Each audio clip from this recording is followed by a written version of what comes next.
to success. Hi, I'm Christy Odom in Los Feliz. You're watching LA City View, Channel 35. Our city, our channel. Would you like a mustache with that? In LA this week, more than 1,300 formerly incarcerated receiving a path to jobs thanks to a $9 million collaboration between the city and Caltrans. The story next. The city's innovative computer giveaway program is growing by leaps and bounds, so much that they're reaching out to corporate sponsors to do their good deeds. I'm Gil Reyes with a story next from Pacoima. I'm Anna Marcos. Find out how parking enforcement's new smart release boot will help you pay off your parking tickets with just a little elbow grease. That's coming up.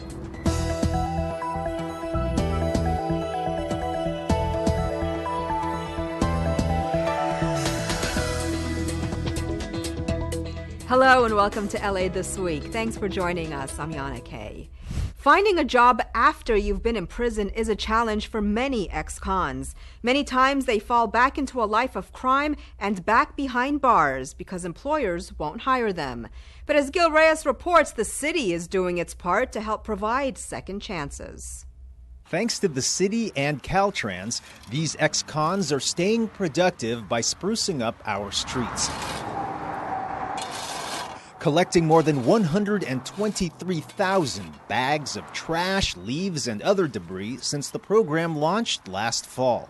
They're also picking up the pieces of their lives. It's really helped you a lot. It did. It helped me transition back into society, and I was able to end the gap in my work history and able to apply for other jobs. Cesar Gonzalez is among the 1,300 former felons either helped or will be helped by the new Roads to Second Chances program. This $12 an hour gig is just the start. The next step is job placement to higher paying careers. Helping out are Mayor Eric Garcetti's Office of Reentry and nonprofits like Chrysalis. When you ask people who have served time what their biggest hurdle is after prison, they're very clear. It's getting a job. And because the recidivism rate in California is 65%. But if you're paired with a job when you get out, that drops to just 3%. Crime in the city of Los Angeles has increased in recent years, and a lot of people put the blame on recent state laws that released much of the state's prison population to prevent overcrowding behind bars. The problem is many of those inmates were released without adequate jobs or services. This Caltrans program aims to solve that problem. We have parolees up and down the state, and more programs like this will make California, will make the city of Los Angeles much safer as these men and women come back to our communities. They want to be productive. And if they can't? Sometimes your only choice is to do what you know how to do and then commit crimes to get money. And you've seen it happen with people that you've known. Yeah, that usually happens a lot, and that's what they say. If I can't get a job, then most likely I'm going to go back to selling drugs or committing crimes. We're happy to report that Gonzalez, who spent 8 years in prison, has moved on to a full-time construction job since Caltrans, enough to support his family. People that used to fall through the cracks are now not falling through the cracks. And you all are being able to participate not only as workers for Caltrans, but as citizens and participants in our communities. A clean slate and clean streets through second chances. I'm Gil Reyes for LA This Week. Cost of the program is $9 million. The mayor's office is also making it easier for former felons to attain jobs within the city family to replace a growing number of retirees. Well, Metro officials are working on another work development program. This one takes a panoramic approach to the future. The Win LA program will bring jobs and a whole new socioeconomic outlook to many LA communities. And Marcos has more. Imagine getting your pick of 778,000 new jobs. That's what awaits Angelenos over the next 40 years as Measure M starts funding transportation projects all over LA County. And this brings together two of my favorite things, transportation and jobs. We're going to start with operations, maintenance, which includes bus mechanics, engineering, administrative positions. City leaders want to make the most of the job bonanza as they sign a pledge to fund a new Workforce Initiative Now, or Win LA program. The ambitious plan will not only provide jobs, recruiting, and training, but some transit-driven education for disadvantaged communities and the younger kids as well. Part of this vision is to establish a state-of-the-art vocational and college preparation 6 to 12 grade boarding school. The 6 to 12 grade boarding school is really the entry into the industry. Over the next 3 years, almost 40% of Metro's workforce will be eligible for retirement, with almost 70% of those workers over the age of 40. So this program will ensure a healthy workforce for years to come. You have heard that our baby boomers are retiring, our need for a workforce to replace them. Metro and city leaders aren't content just to sign their own pledges. They encouraged their transportation partners, building contractors, design firms, colleges, and more to take the Win LA pledge and help train and hire the future Metro workforce. So brush up on those construction and engineering skills. More than 300 different careers and hundreds of thousands of jobs await. I'm Anna Marcos for LA This Week. Voters approved Measure M last year with a half-cent sales tax to fund LA County transportation projects. Well, speaking of transportation projects, can LA Metro go totally gas-free? Well, as Gil Reyes reports, that's the goal in Metro's ambitious plan to cut pollution. Natural gas is in the past, electric bus is here to last. Southern California's largest transit agency shoots for something unprecedented for a fleet its size: zero gas emissions by the year 2030. It's really important for us to do this as the federal government is rolling back environmental regulations, as we're backing out of the Paris Accords. California has been leading, Los Angeles has been leading, and LA Metro is going to be leading. LA City Councilman Mike Bonin and Mayor Eric Garcetti are among the Metro board members unanimously supporting this plan. Yes, agencies like LA City's Dash service have a few electric buses, but no major transit agency in the country has zero emissions for every one of its vehicles, at least not yet. And another major step towards that goal, Metro officials approving close to $140 million to purchase close to 100 all-electric buses. Now, these buses would serve the Orange Line in the San Fernando Valley and also the Silver Line along the Harbor and San Bernardino freeways. The eventual goal, to buy 2,300 gas-free buses, buses running on either electricity or other zero-emission technology like hydrogen. Metro board members say health and jobs are at stake. And I represent a lot of communities who are suffering because of asthma, because they live near the ports of Long Beach and Los Angeles, and don't deserve to compromise their health so that we can also move goods and transportation. So when we make investments in a future, in energy efficient buses, electric buses, what does that do? It creates jobs. It creates a stimulus program. We don't have to wait for Washington, D.C. to take action. We can begin doing it here. But can we afford it? One electric bus costs $200,000 more than Metro's current ones running on compressed natural gas. So the upfront cost might be higher, but over the long run, you're going to save between $170,000 to $250,000 per bus. So as we're thinking about Metro's long-term health, electric buses are really the way to go. Saving fuel costs and possibly lives through cleaner air. In downtown LA, I'm Gil Reyes for LA This Week. And though electric buses don't travel as far as gas-powered buses, that could change with battery storage and other technology constantly improving. Well, getting the boot has never looked so good for LA drivers. Anna Marcos takes a look at a pilot program that highlights the new Smart Boot system. But it does take a little work on your part. Scofflaws, motorists with 5 or more parking tickets, get ready. The city has come up with a whole new way of giving you the boot. Sure, city parking enforcement officials quit using the old boot several years ago because it was too labor-intensive and the boots were heavy. But a new pilot program has released 300 new smart boots out on the streets. They only have to touch the car one time, where the old boot required us to put it on, come back, take it off. The reason parking officials only touch your car once is you take the boot off yourself. The old boot that we had was a 30-pound boot. This is only a 16-pound boot. It's really easy to remove. With this boot, it's all about the code, and the payment. Once you call the 800 number and make your payment plan, you put in the code they give you, and voila, it's that easy. The motorist is then responsible for dropping the boot off. Otherwise, you'll get another ticket, another boot, and maybe a charge for theft. The new system could help put more money back into LA coffers since it's easier and quicker for scofflaws to pay up, and it's available 24/7. The process takes about 5 to 10 minutes to call and pay, and you can actually use a mobile-friendly website or an app to take care of that. So it's very fast. The one-year pilot program is now limited to a special scofflaw unit, but city workers hope to expand the program and get the smart boot into the hands of parking enforcement workers all over LA. I'm Anna Marcos for LA This Week. Cities like New York and Seattle are also experimenting with smart boot systems.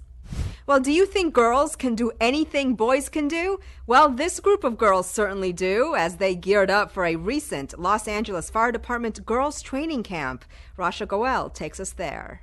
I like to help people, and the job is interesting. Deja Scorza could be a future LAFD firefighter. She is among the 100 girls attending the 3rd annual LAFD Girls Camp. She's about to get a closer look into what being a firefighter entails. And we want the next generation of girls who will become women, who will become firefighters, to kind of plant that seed. We're very excited about this event, and in the past, it's been very successful. This camp was held at Fire Station number 59 in West LA. The 2-day event gave young women a chance to put their skills to the test. They work side by side with career firefighters that are already hired and have a job with a department, and they get to learn all about the duties and responsibilities of a firefighter. They learn about climbing ladders and pulling hose. They learn about, we get to teach them CPR and first aid. And these girls are up for the challenge. It's a career some are already considering. Just helping people every day, it seems just like a really good way to give back to the community and just like serve other people first before myself. Helping others and jumping in without any fear, these young women are already preparing for success in whatever they decide to do. I'm Rasha Goel for LA This Week. Well, we've reported a lot about the city's computer giveaways to families in need. But here's a new strategy in that effort, reaching out to corporations for help. Thousands of new families could benefit. Gil Reyes has more from Pacoima. Gil. Well, Yana, whether it's giving away old recycled City of Los Angeles office computers or donating all new ones with the help of corporate sponsors, the point is to deliver as much of the technology as possible to families that don't have it. Today, we're in the community of Pacoima. Sophia Greer was like a lot of former foster children, with nowhere to live after becoming an adult. Right out of foster care, I was homeless. I was living in a transitional program for AB 12, so it's like you live there till you're 21, and once you're 21, you move to their transitional program. Greer was lucky. She found Section 8 low-income government housing here at Moonlight Vias Apartments in Pacoima. She's also expected to receive a free Chromebook laptop computer with affordable internet, as low as $18 a month, so she can job search, fill job applications, and so much more.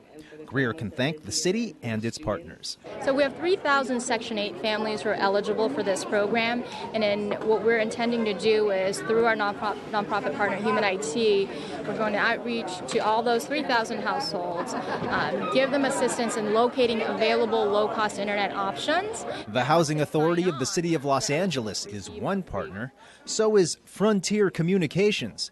The company donates some 30 Chromebook laptops to moonlight via tenants in this new city collaboration to bridge the digital divide. When you work for a government, you've got to be creative. You've got to leverage all the different resources out there. So it's not just taking taxpayer money, but it's getting contributions through public-private partnerships. Frontier stepped up in a big way. Newly elected city council member Monica Rodriguez represents Pacoima and looks forward to even more computer giveaways as chair of the new Information Technology Committee. You know, I think we're only limited by our imagination, and so I'm looking forward to making sure that we create the kind of collaboratives with our corporate partners to make sure that we fulfill all of the expectations and aspirations in the city of Los Angeles. Excellent. Just want to tell you, Council. Vanessa, write that down. We are only limited by our imagination. I will be using that next week.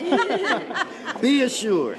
Council President Herb Wesson says he won't be satisfied until every person in the city who needs it has access to computers with Wi-Fi. In Pacoima, I'm Gil Reyes for LA This Week. Council President Wesson also leads another computer giveaway campaign, Our Cycle, which takes outdated city department office computers and repairs them for families in need. Well, here's one fun event you can do with the whole family. How about a little cardio down by the river? The Amazing Family Fitness Race is part of the mayor's initiative to encourage healthy communities and more activity on the river. Anna Marcos reports. A family that dances together stays healthy together. That's the idea behind the Amazing Family Fitness Race, a part of the Summer Down by the LA River program, to get more families doing river activities and encourage them to huff and puff their way to health together. If you can learn to have fun with fitness, then you can make it part of your lifestyle. And we live in an age where obesity is a big issue. And in the city of Los Angeles, we want to make a difference. We want to make healthier communities. You know, introduces the family to fitness, and it's so much fun to do it as a family. This fitness challenge has something for everyone. Besides the dance challenge, there is a cardio challenge, a playground challenge, and a strength endurance challenge with this froggy-type squat plank thing. Okay, so you may not conquer the froggy your first time around. It's okay. And if you get too worked up, just head over to the yoga challenge for a calming experience. Oh, but you have to do a plank and a side plank. Or how about just a nice and easy tree pose? Well, yoga in general has a lot of purposes for focus, mind control, body control, breathing techniques, flexibility, and strength endurance. There's prizes for the families who finish all the challenges first. Healthy prizes like softballs, frisbees, weights, and bungee cords. You get the idea. If you win, you've got to work out more. I'm glad we won this race and we are done with it.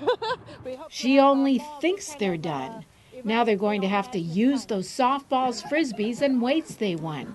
Let's hope the quality family time, the sweaty exercise, and fresh air did these bodies so good and go that they'll want to do it again and again and again. I'm Anna Marcos for LA This Week. There were a total of 11 different fitness stations at the event.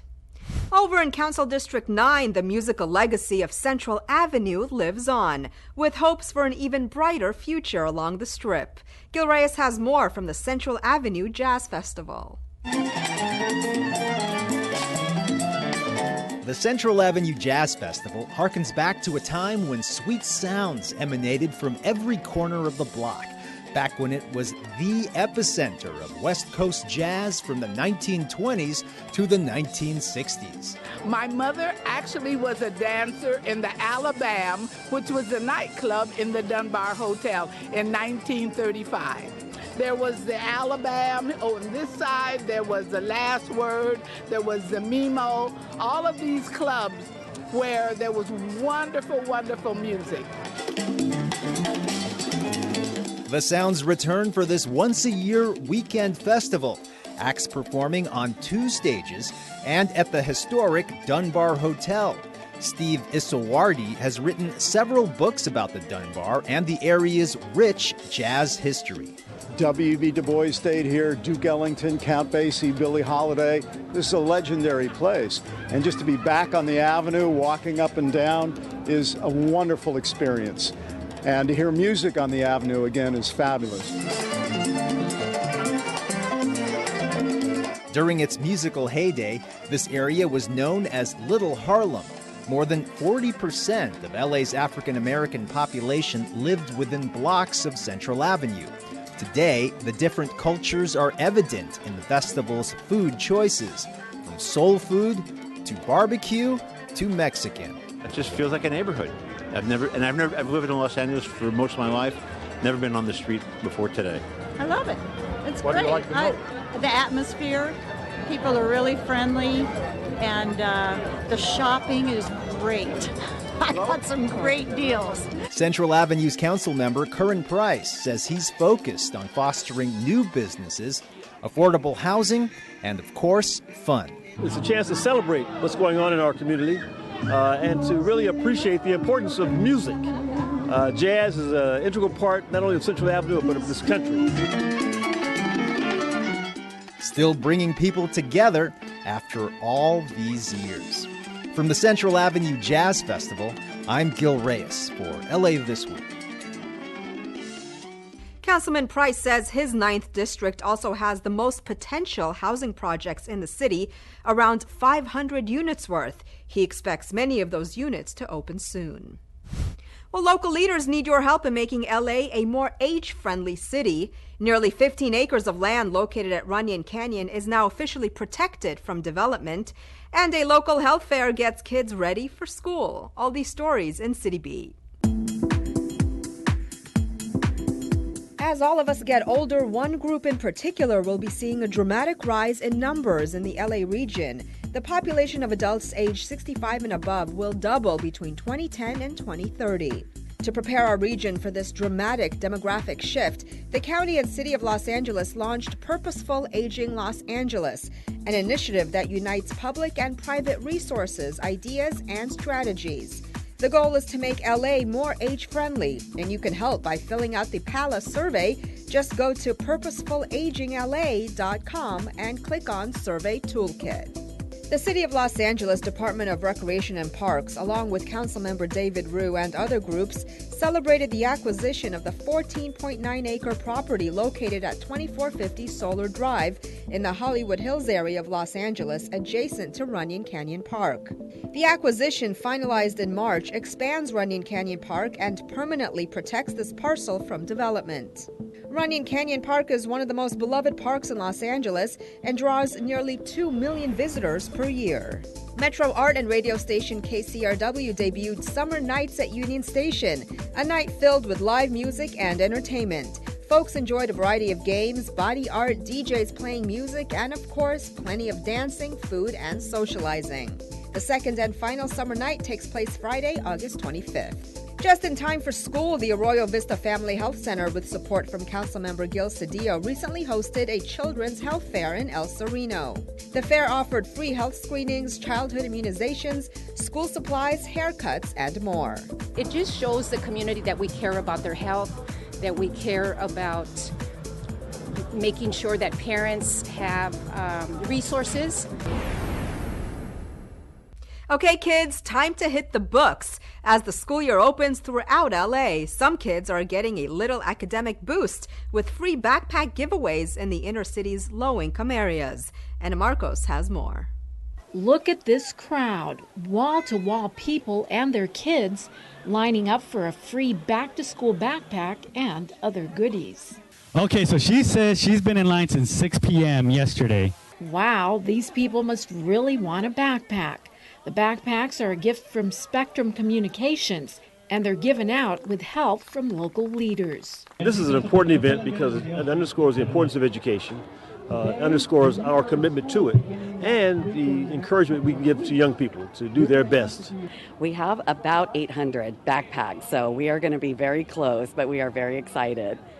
There are hundreds of kids at this giveaway, which is happening at a place called Home, an after-school haven for low-income kids, which helps them with everything from homework to the arts to college preparation. I've been here for 7 years, and I come every day of the week. We do a lot of things for the community, gives a lot of opportunities, Like we have music opportunities, art opportunities. The backpacks come with all the educational goodies you could want. Notebooks, pencils, even headphones. Out at Exposition Park, another back-to-school giveaway. So get out those protractors and notebooks. School is back on. I'm Anna Margos for LA This Week. Spectrum Communications, by the way, was also offering a cheap internet service for low-income families at the event. Well, don't let summer pass you by without seeing an outdoor movie. Enjoy a picnic and live theater at a local park, or unwind and relax as you stroll along the peaceful paths of the Japanese garden. All this in this week's Things to Do. Before summer ends, don't miss your chance to enjoy an outdoor movie. So bring a picnic, blanket, and the whole family to a movie night under the stars, featuring the 2016 version of Disney's The Jungle Book. The screening takes place Saturday, August 26th at 7:30 p.m. at the Victory Vineland Rec Center, located in North Hollywood. Join the fun and entertainment while supporting Tree People's Coldwater Park in the woods and under the stars. Enjoy an eclectic mix of comedy, theater, and music. Pack a picnic dinner and your family for nights of laughs and music by Tree People and the Actors Conservatory Ensemble. Nestled in the rolling hills of Coldwater Canyon Park, this fundraising series showcases acts for the whole family hosted at the Mark Taper Foundation Amphitheater. All the entertainment takes place until September 23rd. For more information, go to treepeople.org/Canyon Nights. In the middle of busy San Fernando Valley lies an oasis, a 6.5-acre garden which features 3 gardens and includes a dry Zen meditation garden. Features include a tortoise island, a 3 Buddha arrangement of stones, and a wisteria arbor across a plover path. Next along the path is an expansive, wet strolling garden with waterfalls, lakes, and streams, abundant greenery, and stone lanterns which were hand-carved by artists in Japan. The garden is located at the Donald C. Tillman Water Reclamation Plant. The garden's purpose was to demonstrate a positive use of reclaimed water. So come take a stroll, relax, and unwind. It's located at 6100 Woodley Avenue in Van Nuys. For more, visit thejapanesegarden.com. And that's a look at some things to do. Well, that's going to do it for this edition. I'm Yana Kane from all of us here at LA This Week. Thanks for joining us. A reminder that you can catch us online at lacityview.org. You can also follow and like us on Facebook. We'll see you back here next week for more of LA This Week.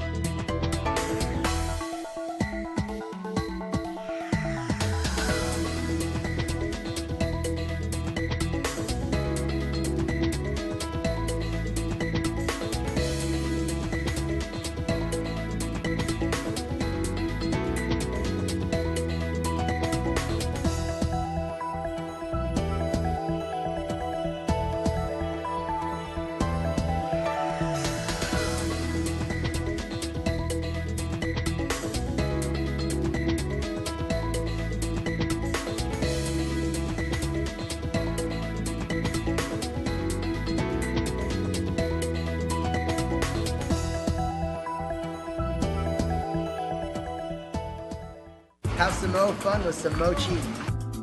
Be sure to take the Metrolink to LA Union Station so that you can easily transfer to fun places like Little Tokyo. Once you get to LA Union Station, find tracks 1 and 2 for the Metro Gold Line. Remember that if you have a Metrolink ticket with a TAP logo, you must tap to access Metro Rail turnstiles. Be sure to take the Metro Gold Line south toward Atlantic. The train will arrive shortly. Once you get on, make sure to get off at the first exit for the Little Tokyo Arts District. Exit the train and proceed to exit towards Alameda and 1st Street. From there, you can get to the Japanese American National Museum by going across the street on 1st. We're at the Japanese American National Museum, where they promote understanding and appreciation of America's ethnic and cultural diversity by sharing the Japanese American experience. Across the street from the museum, you'll find Little Tokyo. Here we are in Little Tokyo. Not only is Little Tokyo an historical focal point, there's also a lot of exciting things to see and eat. be sure to check out the Higashi Honganji Buddhist Temple. Located on Omar and 3rd Street. The temple promotes the teachings of Jodo Shinshu and is a beautiful example of Japanese architecture and landscaping. When you utilize Metrolink and public transportation, you can have more fun because you can go to more places.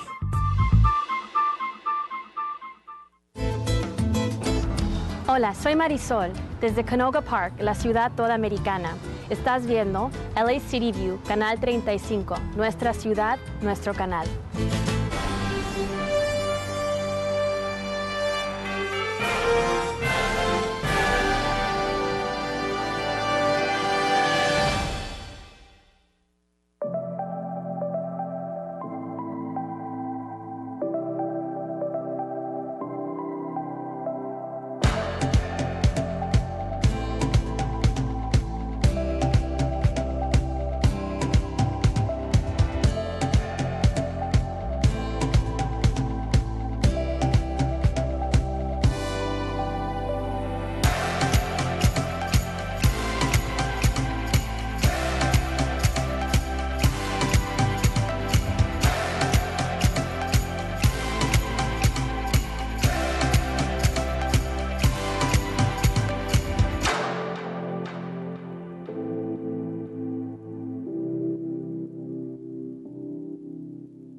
your offices, please report to council chamber.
Good morning. Good morning. If everybody would please take their seats.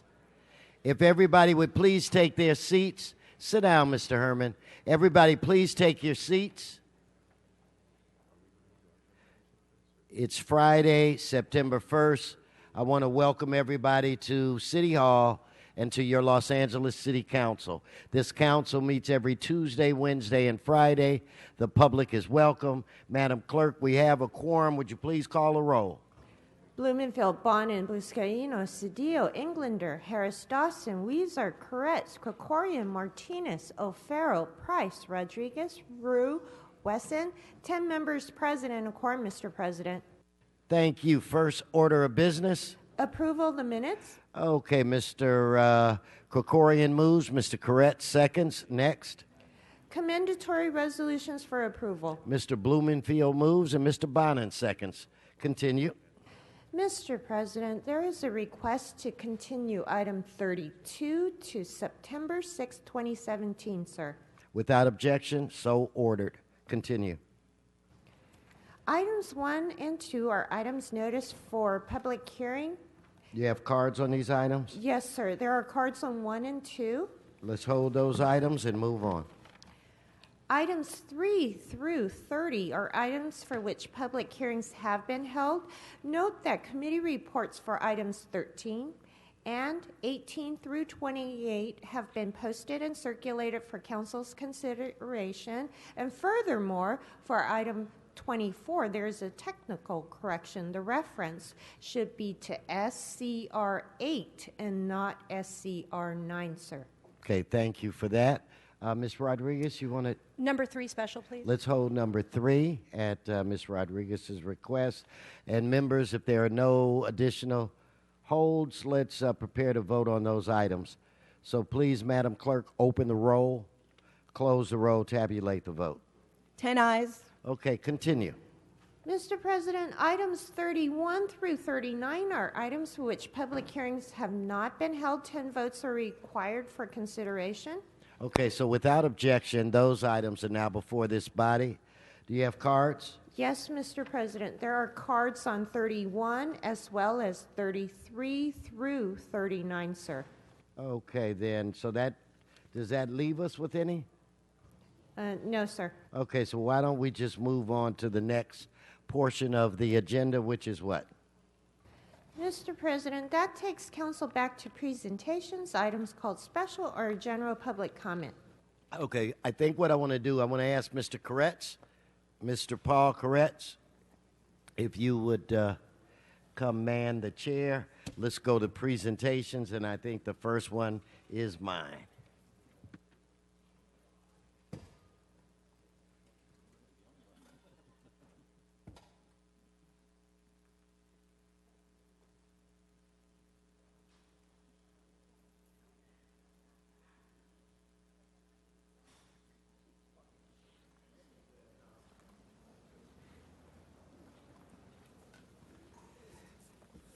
If I could, why don't you guys,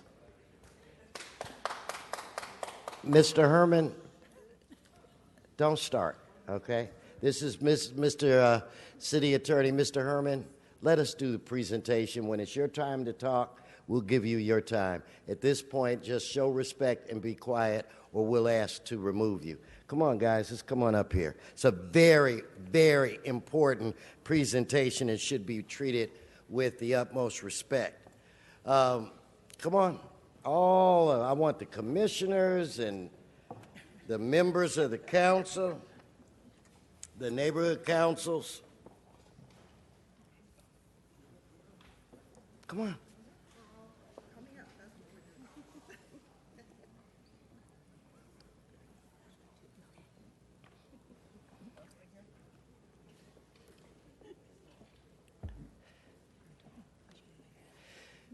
Good morning. Is the gang on here? We're here? Okay, good morning, Mr. President and members. In a very short while, this council will declare September the month of civic engagement. We will be recognizing and celebrating all of the agencies, all of the organizations throughout the city that give so much to make Los Angeles the greatest city on the planet. But especially for us today, we have representatives here from our neighborhood councils, which are our champions of civic engagement. Let's give them a round of applause. They deserve it.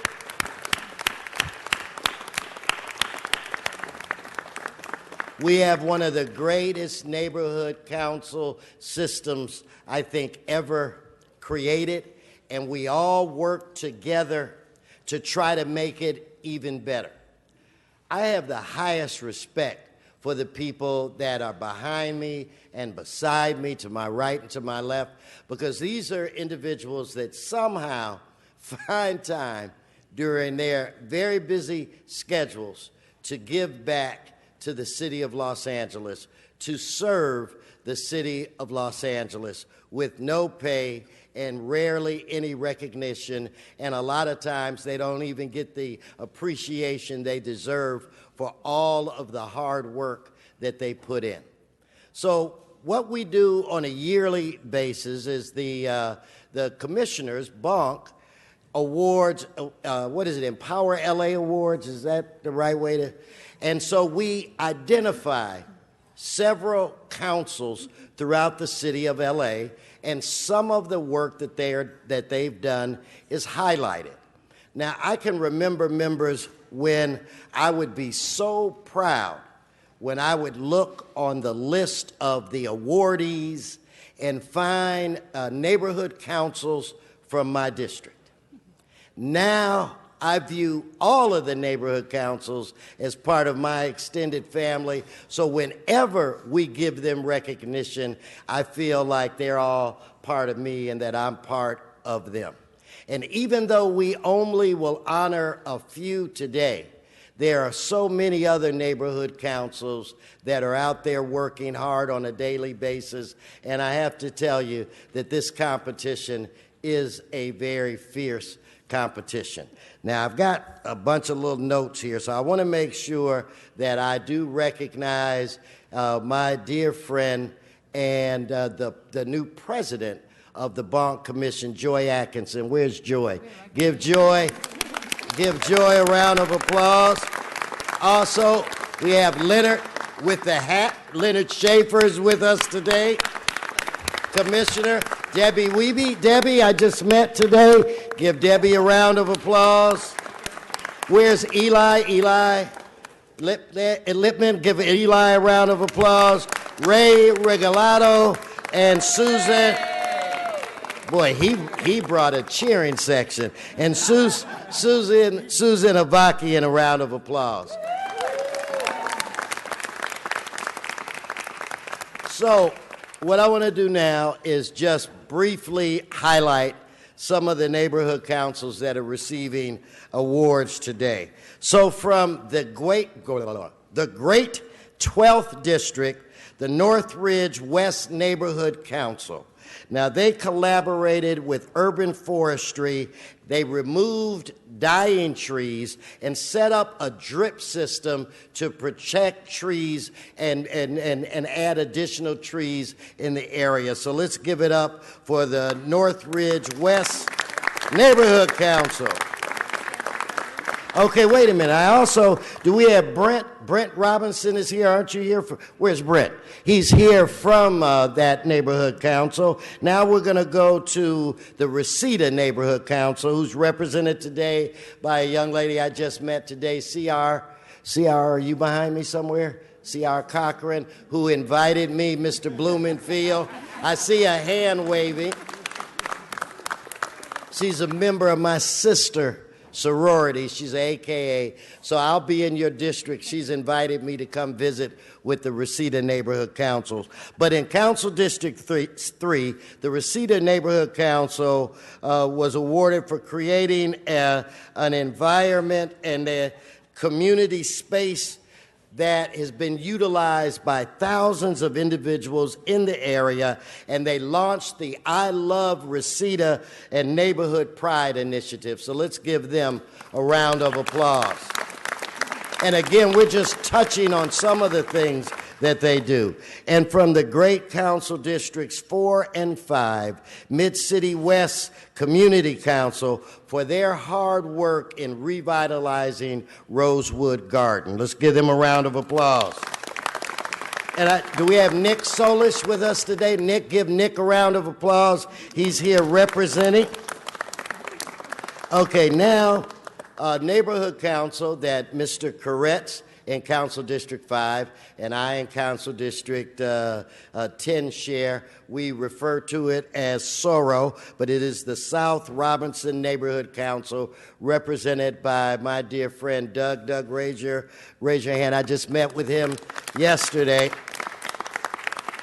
And what they did, one of the highlights of what they did this year was they organized a very successful town hall meeting educating individuals in how to deal with homelessness and how to help homeless people in their region. So let's move on now to the great Council District, Mr. Cedillo, Council District 1. And Council District O'Farrell, Council District 13. That is the Echo Park Neighborhood Council. And we have Darcy Harris and her daughter Delilah, if they could be recognized.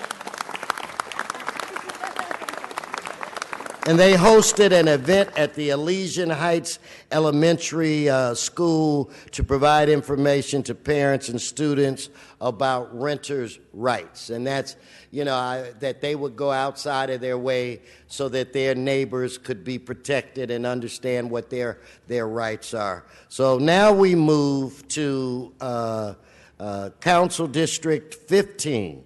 And this is, I think this just kind of shows how diverse we are in the great city of Los Angeles and how progressive we are as we recognize the Central San Pedro Neighborhood Council. And let's see now, I've got a bunch of folk. Aiden Garcia, are you here? Christian is here. Manna Sutton is here. Leslie Jones, give them a round of applause. They're here from Council District 15 South. Central San Pedro Neighborhood Council. And what they did is they created a LGBT and allies committee. And it engages the youth and other stakeholders within that region. And I just think that that's who we are as Los Angeles. And I personally want to give you a round of applause.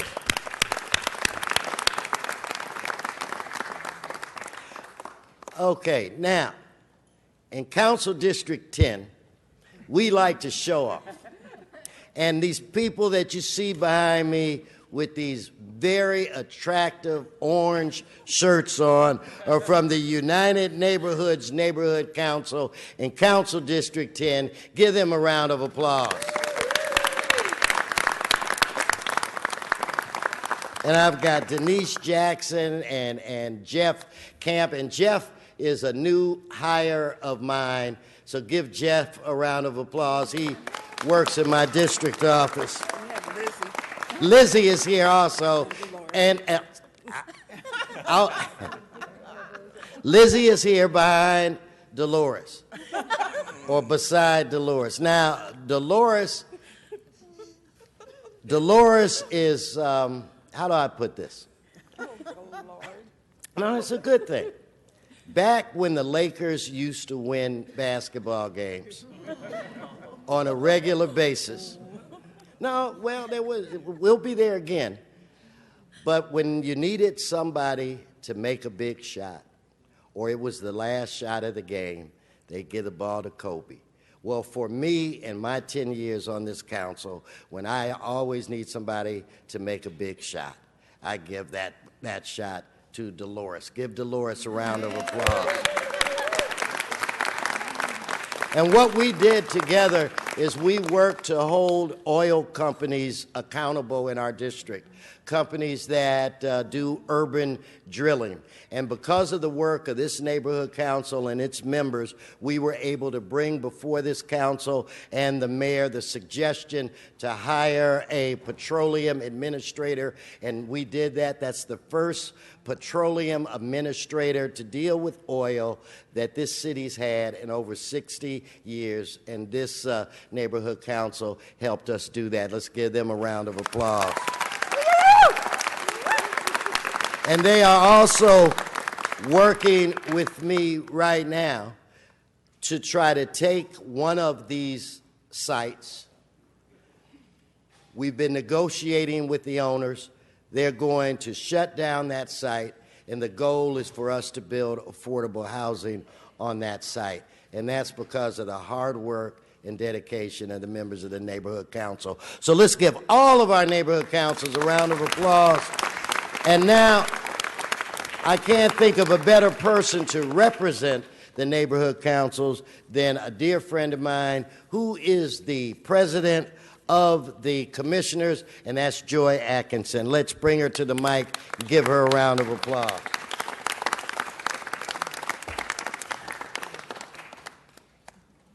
Thank you very much, Mr. President, and thank you for the big notice that I was supposed to speak today. I appreciate that. I gave you like 3 minutes notice. But I'm very proud to be president of a commission and involved in a program that I think is very important, really nationwide. Civic engagement in a city as large as Los Angeles had to be dealt with in some ways.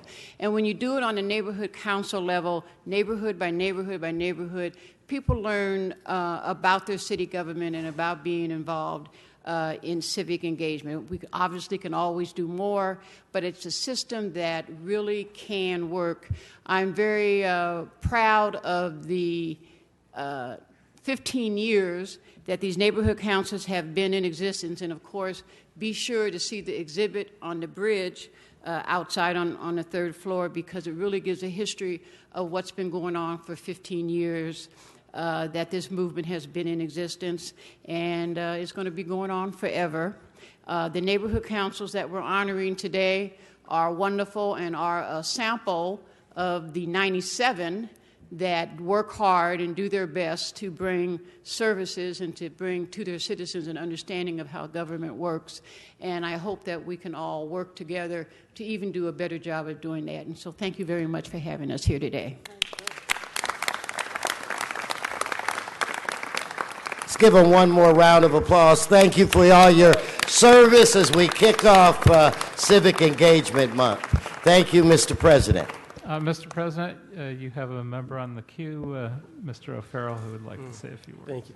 Thank you, Mr. President. And Council President Weston, I just want to thank you for bringing in this wonderful group of volunteers that strive to make their neighborhoods better. I also want to acknowledge Gracie Liu, the General Manager of Empower LA, for all of your work over the years.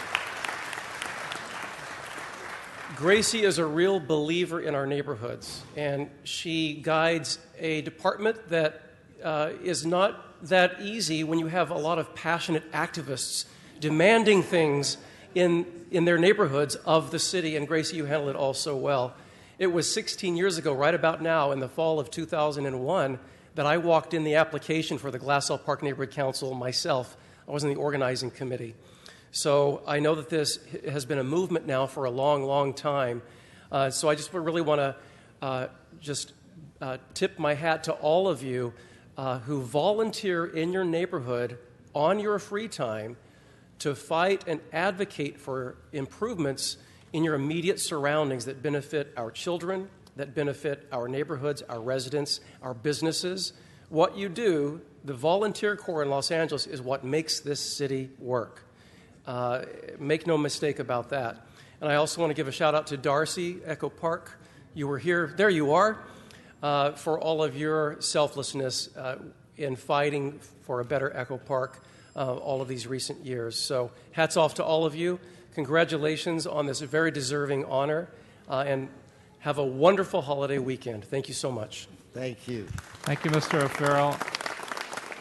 And I'd also like to say I've worked with the neighborhood council movement for many years and actually helped create it working with Joel Wax as part of his kitchen cabinet when he helped to bring this forward. I'm very proud of my neighborhood councils, and particularly the ones here today. Soro, who organized a great town hall on homelessness, particularly important in our area, which historically has not experienced a lot of what we're experiencing now in Council District 5 and throughout the city. So we appreciate that. And the Mid-City West Neighborhood Council, who helped to clean up and renovate a mini park attached to Fairfax High, which had fallen into complete disrepair, and wanted to recognize them for their great work as well. So thank you to my two neighborhood councils and to all the neighborhood councils here and in the city that do such amazing work all the time. Okay, thank you, Mr. Koretz. And I want to apologize. Gracie, I did forget you. Where are you? Come. Get over here, because I have a presentation quickly to make. But once I was having a conversation, members, with our chief of police, and I said, God, I said, you have maybe the toughest job in the city. And he said, no, the general manager of animal services and the person that runs the neighborhood councils. Those are the two most challenging jobs in the city of LA. So on behalf of all of my colleagues, I'd like to present you with this resolution from the city council. Where's George?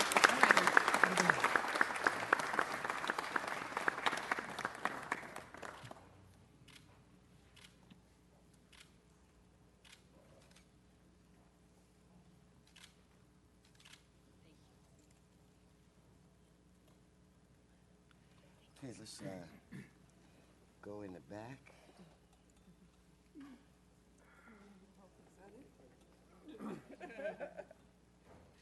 Oh, we're supposed to. Versus.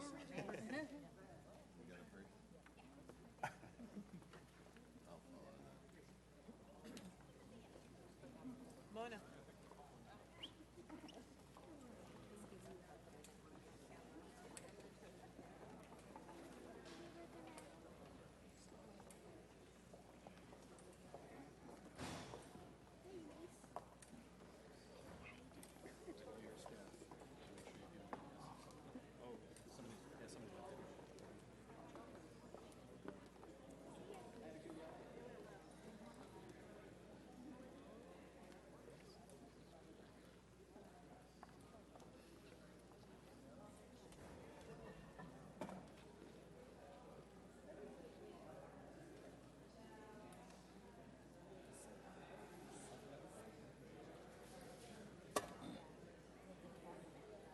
Is this another group or?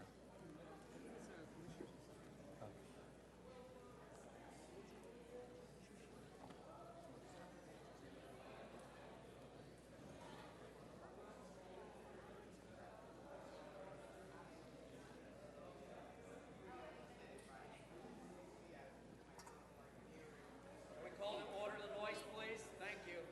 Hank, you want to come over? Are we in a recess? Sergeant of Arms, are we in a recess? Because there's too much noise talking right now. Bullshit. We're to do fucking business, not here fucking ball gag. Do that later. People's business. Fuck. $200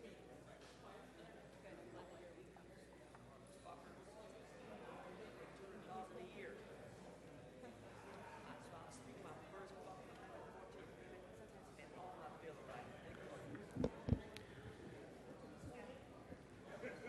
And now we'll have speakers under public comment, beginning with Mr. John Walsh.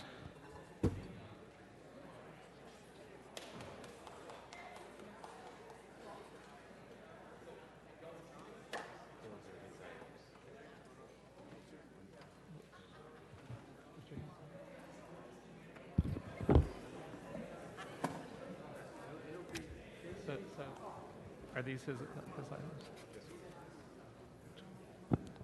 John Walsh, blogging at HollywoodHighlands.org or J. Walsh Confidential. At least this chairman doesn't complain I walk too slow. Let's see how he walks when he's 74 fucking years old. Hey.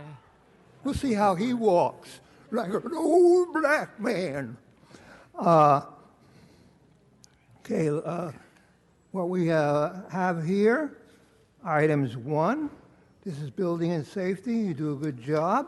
You remember when you do a good job, I don't say you're all a bunch of crooks. You're all a bunch of crooks. You all should be white. I don't say that. Some people say that when they get up here, but I'm not one of them. And number 2, again, is protest building and safety.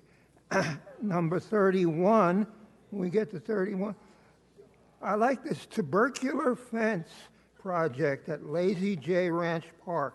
Shove that up your ass. We don't need any tubercular ranch project. That's number 32. Number 33, they don't even want to tell you what the event is. Relative funding for services for an event. And $419. I don't know, what are you going to do with the $419?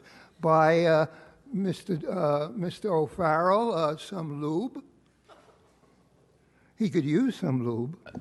Number 34, this is reward for the murder of Lucille Garcia. You have not paid out a single damn reward in years because they're all afraid of the gangs. You know that. You could make this award $1 million.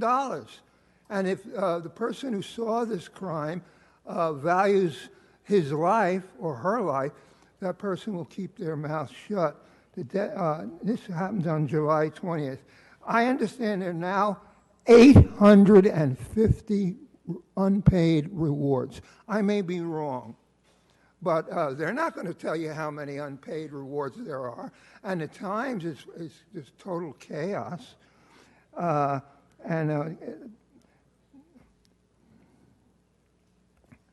Next, business improvement. We don't need any more business improvement districts. We don't need the Bronson Bridge mural project. We don't need to pay for murals. And here's another reward, $50,000 reward. They're basically $50,000 rewards. Go out, murder someone, there'll be a $50,000 reward. Okay, now for my 1 minute. Yes, you have 1 minute for general public comment. Okay. Miss Krikorian is prancing out. A lot of people don't know, but he's in the closet. He's totally, totally gay. I know 3 people who've been on their knees in front of him. And one of them is the mayor. And incidentally, the mayor is running for president now. Now, here's the question. If he wins, and the only way he's going to win is if Trump drops out in favor of Zumadog a couple of years from now, because all he's ever beaten is Zumadog. But if the mayor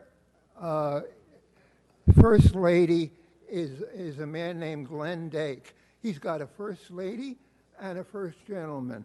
The mayor, there's nothing wrong with being gay as a goose, but you have to admit it so that other people will come out.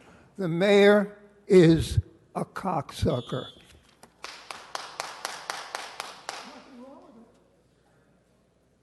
Mr. Herman, that kind of applause to disrupt the meeting, you're being warned if you do it again, we'll have you removed. And the next speaker is Mr. Herman. And I notice you have the sign of the devil on your speaker card, which of course is very appropriate. All right, fat fuck. Let's stay on topic of And item before 1. you start, let me list your items. This is how we engage. Mr. Herman, your time. Let's save his time. I'm listing your items so you know which ones you can speak on. Items 1A. Item. Okay. I'm going to give you one more chance. If you interrupt me, you are out. Your items are number 1A, 1B, 31C, 31D, 31E, 31F, 33, 34, 35, 36, 37, 38, 39A, and general public comment. Now you may begin. As we begin this fucking civic engagement on liens, I'm here to protest on behalf on what Mr. Cedillo must do today to eliminate 1713 North Burnell Drive against a nice gentleman here, Mr. Tal, T-A-L, Marasso. And why do I say that?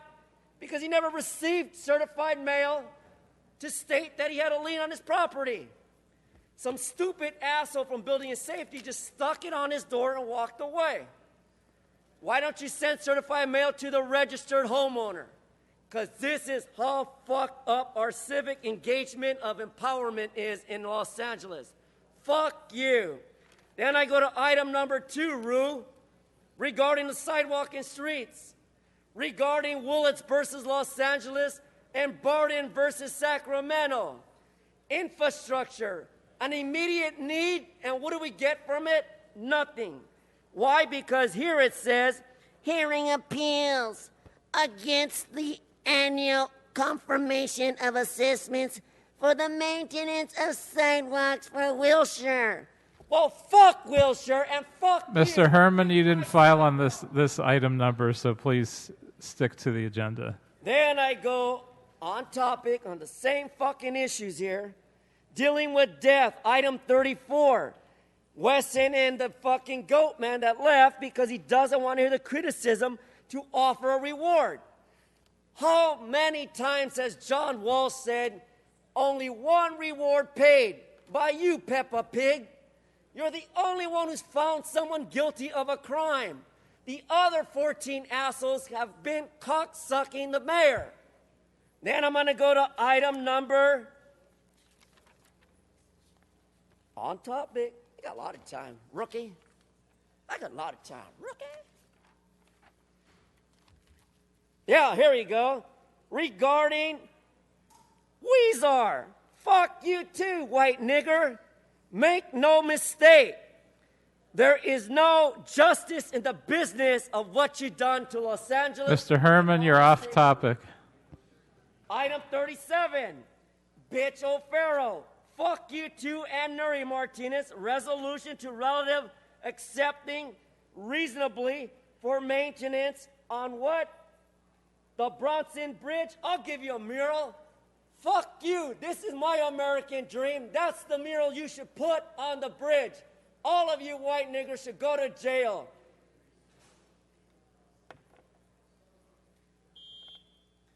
Blame it all on my boots. I showed up in my roots to express my First Amendment.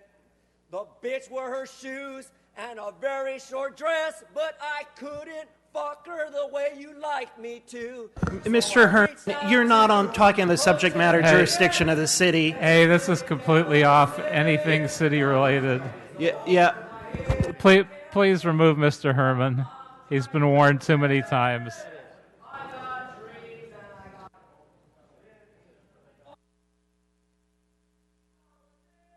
And for the record, Mr. Herman is continuing to sing out from the audience and disrupting the meeting. And he's still disrupting the meeting as he leaves. And he continues to do it. And he's walking backwards out of the room slowly to disrupt our meeting. And he's still shouting from the back of the room. And he continues to do it in case the recording is not picking this up. And making goat noises and doing all of his usual things to disrupt the meeting.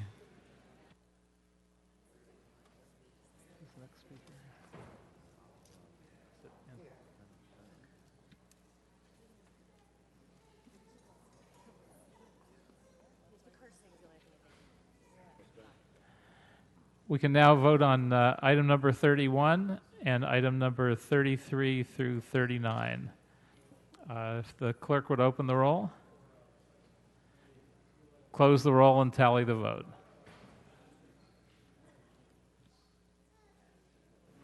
Ten ayes. We can also vote on item number 2. If the clerk would open the roll, close the roll, and tally the vote. 10 ayes. We'll now go back to general public comment.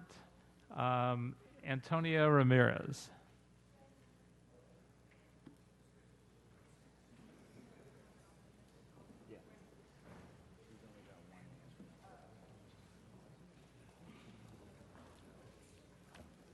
Thank you.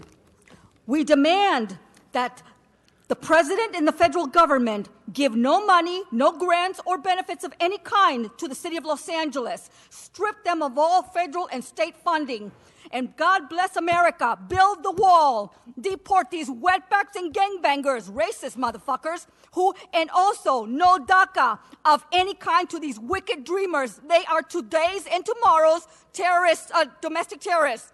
Shut down the city of Los Angeles because the mayor and his cronies are in collusion with the cartels, and that's where eventually the money, the grants, will end up in their hands with more entrance of drugs into the city, creating, again, more poverty and creating more homelessness for law-abiding American citizens.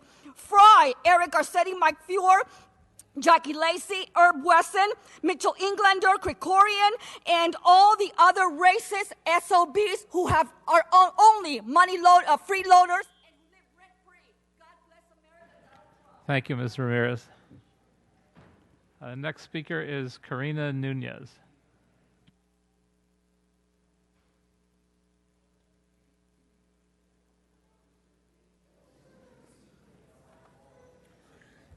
Good morning. My name is Karina. I am a resident of South LA. I'm here to express my support for a plan that will reduce the number of existing billboards in my community in exchange for allowing some appropriately located digital designs. Los Angeles is the second largest city in the nation. We need an all-inclusive solution that will give all neighborhoods the chance to reduce signs and make needed investments, like park upgrades and street repairs. On behalf of my community, I ask you to please draft this ordinance so all residents can have greater control when it comes to taking down billboards in our neighborhoods by allowing digital designs on private and public property outside sign districts. Thank you.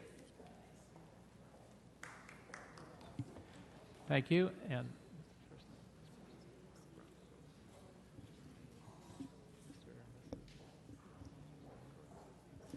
And the last speaker is Carasso. Not sure if it's Mr. Carasso. Well, I'm here to speak on my personal issue, which is you may want to move the microphone up so a lien that the city is trying to put on my property. I have never received any of the letters that the city claims that they sent to me, and the only time that I knew that I have to pay something was with a note stuck on my door on over the $1,200, which originally was $300 and something. I'm a single father raising 2 kids, and having this amount added to my bill is kind of crazy and hard. So I'm asking whoever over here have any kind of power, if any, is to reduce this to the original amount so I can clear that out of my desk. Moreover, this whole issue arose actually because, am I supposed to be done or? You can finish your sentence. So moreover, this issue have arisen because of claim that there is illegal building under the house, which that's the way the house was bought. I had to run into records. Thank you. Thank you. You only have a minute, so you're already Excuse me? over. You only have a minute's time, so you're already over your time. So what am I going to do with that issue? How do I resolve that?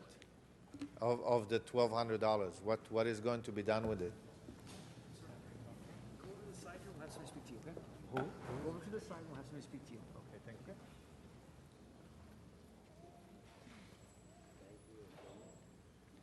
Thank you for your testimony. Let's go to item 1. No other cards. If we could open the roll, close the roll, and tally the vote. 10 ayes. And now if we can go to Ms. Rodriguez for item number 3. Thank you, Mr. President. I just wanted to acknowledge my friends from my district in the Northeast San Fernando Valley, the 7th District, and more notably want to recognize the appointment that is being considered before us today of Shushig Avakian. Shushig has really represented, I think, one of the best elements of the neighborhood council system, in that she is someone who has been an incredible bridge builder, someone who has worked very diligently to help bring transparency in her role to the work of the neighborhood councils and working collaboratively with our local leadership. And I want to thank you for offering yourself in service to the City of Los Angeles, and thank our mayor for making the recommendation to have you serve on the Board of Neighborhood Councils, Commissioners. I think you're an outstanding addition for our consideration this morning, but more importantly, I also want to acknowledge that she's filling a vacancy that was made because I hired the previous commissioner to serve on my staff, Ms. Eve Sinclair, who also did an outstanding job in her role on the Board of Neighborhood Council Commissioners. So I want to thank you for offering yourself in service to the City of Los Angeles, and really look forward to the great work that you're going to do for our city. Thank you.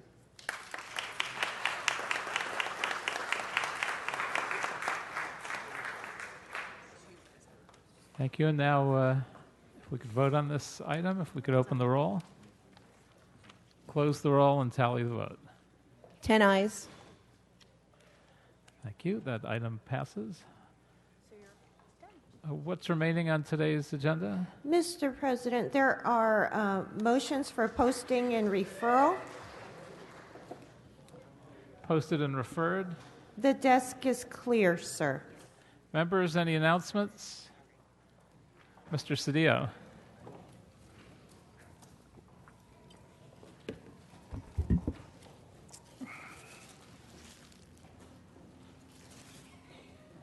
Members, briefly, I just want to announce a report in the Denver Post this morning. The City of Denver has joined us in providing protections for immigrants in the City of Denver.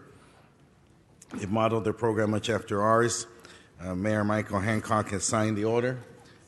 Police Chief Robert White has indicated, much like our police chief, that we do not work with ICE. This is an important announcement as cities throughout the nation are resisting the imposition of President Donald Trump's assault on immigrants in the nation. As he ponders repealing DACA, cities are continuing to do all that they can to protect immigrants. It's an important development. I note the leadership of Councilmember Paul Lopez in the city of Denver. And I also want to announce, many of you have been aware of a scene in my district where a man was taken from his children as they dropped him off to school. Romulo Aviles had been held in Adelanto. Everybody had seen these images of him. He is a father of an incredible family, daughters that are just extraordinary at so many ages, and they've matured and grown through this difficult time period. The good news is Romulo Aviles was released earlier this week. He will join us next week. He and his family are part of our honorees for Latino Heritage Month. But I wanted to share the good news with everyone that the resistance continues to the agenda of Donald Trump, and we are winning. Thank you. Thank you, Mr. Cedillo. And that certainly is good news. I appreciate you bringing it before us. Mr. Bonin, did you have an announcement?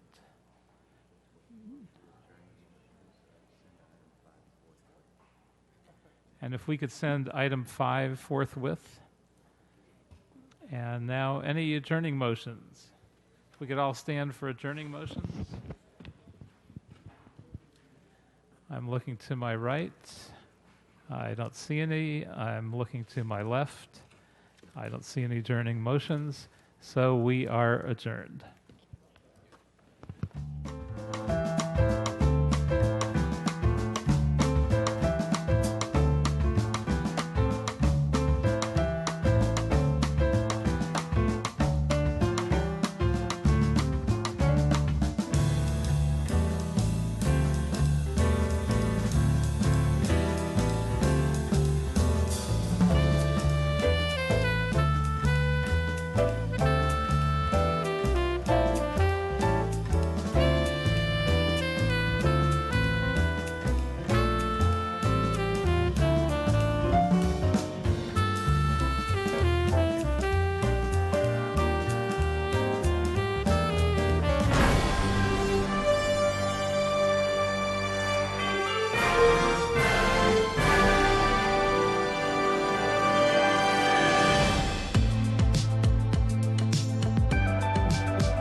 train is a pretty big piece of equipment and never thought I'd ever get to work on one.